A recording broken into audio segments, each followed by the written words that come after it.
देश को शिक्षा की जरूरत है या सेक्स की जरूरत है? मैं ऐसा इसलिए कह रहा हूं कि आज पॉर्न साइटों का मायाजाल बढ़ता ही चला जा रहा है। लगातार आप देख रहे होंगे कि आप जब रील्स को स्क्रॉल करते हैं तो एक से बढ़कर एक एप्लीकेशन आपको इनविटेशन भेजते हैं, या कह लें कि उनकी प्रमोशनल वीडियो आपके सामने पड़ती है जो खुद ब खुद आपको इनवाइट करती है। नीट जैसे संगीन मामले, नीट जैसे पेपर लीक मामले पर जहां एक कमांड पर टेलीग्राम जैसे इतना बड़ा ऐप बंद कर दिया जाता है, टिकटॉक ऐप एक रातों रात सिंगल क्लिक पे बंद कर दिया जाता है। तो ऐसी कौन सी मजबूरी है कि पॉर्न साइटों पर किसी भी तरीके का रिस्ट्रिक्शन नहीं है? आखिर इंफॉर्मेशन एंड ब्रॉडकास्ट मिनिस्ट्री कर क्या रही है कि ये इनकी बहुत से बहुत दूर निकल गए हैं। बहुत इजी टास्क है लेकिन सरकार इसको कॉम्प्लिकेटेड बना रही है। जहां एक तरफ हम हिंदूवाद की बात करते हैं, हम जहां एक तरफ राष्ट्रवाद की बात करते हैं, जहां हम एक तरफ सनातन की बात करते हैं, जहां एक तरफ हम अपनी संस्कृति बचाने की बात करते हैं, वही दूसरी ओर इस तरह की पॉर्न साइट पूरी तरह से डिस्ट्रैक्ट कर रहा है, डिस्ट्रॉय कर रहा है और डिमोलिश कर रहा है हमारे आने वाले फ्यूचर को, हमारे आने वाले भविष्य को, ये कह ले कि भारत के स्वर्णिम सपने को।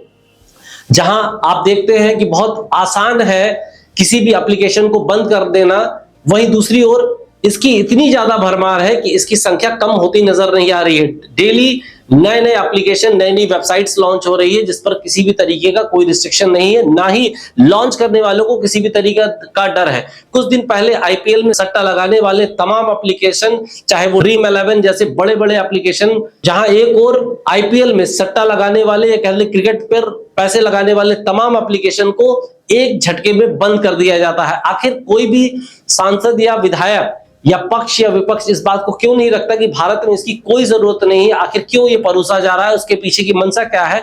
और साथ ही साथ हम जब बात करते हैं, क्या ओटीटी प्लेटफॉर्म्स कम है जहां पर गालियों की भरमार है, जहां पर ऐसी कोई गाली नहीं जो ओटीटी प्लेटफॉर्म पर आप नहीं देखते हैं? आज की जब बात करते हैं हम, वहीं दूसरी ओर वेब सीरीज की शुरुआत ही गाली से होती है और अंत भयावह गाली से होती है। आज की डेट में ऐसी कोई भी ओटीटी प्लेटफॉर्म नहीं है जिस पर जो भी वेब सीरीज बनती है गाली गलौज से भरी ना हो। कुछ एक आध अच्छी मूवीज को छोड़ दे, ऐसा नहीं कि सारी वेब सीरीज सिर्फ गालियों से भरी होती है, लेकिन हाँ, ज्यादातर वेब सीरीज में गालियां परोसी जाती है। उनको लगता है कि हमारे देश के जो जेनजीज है, युवा है, उनको ये ट्रेंड पसंद है। आपको ट्रेंड नहीं पसंद है, बल्कि ये कह ले कि एक तरीके का नैरेटिव सेट किया जा रहा है कि आज के युवा इस तरीके के पॉल्यूटेड कंटेंट को कंज्यूम कर रहे हैं। आखिर आप दे कौन रहा है? परोसने वाले आप हैं, माइंड को डाइवर्ट करने वाले आप हैं। मेरा आपसे पूछना है कि क्यों ना इस तरीके के एप्लीकेशन को बैन किया जाना चाहिए? आखिर वो कौन सी मजबूरी है जिसमें सरकार और सत्ता पक्ष या कह ले पूरा एडमिनिस्ट्रेशन नाकाम है?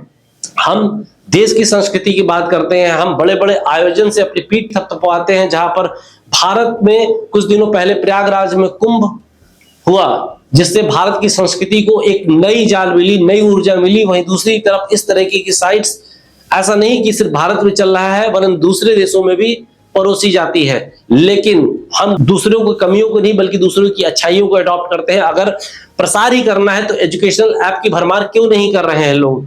क्यों नहीं फ्री एप्लीकेशन दे रहे हैं? क्यों नहीं फ्री कोर्सेज दे रहे हैं? जहां पर देश को शिक्षा की जरूरत है, जहां पर देश की साक्षरता की जरूरत है, जहां पर देश को स्किल की जरूरत है, जहां पर देश को टेक्नोलॉजी की जरूरत है, वहां ऐसे में इस तरह का कंटेंट परोसा जाना कितना घातक है? आप अपनी राय जरूर रखिए, अपनी राय जरूर बताइए और ये जरूर बताइए कि क्या भारत में इस तरह के एप्लीकेशन को बैन किया जाना चाहिए या नहीं।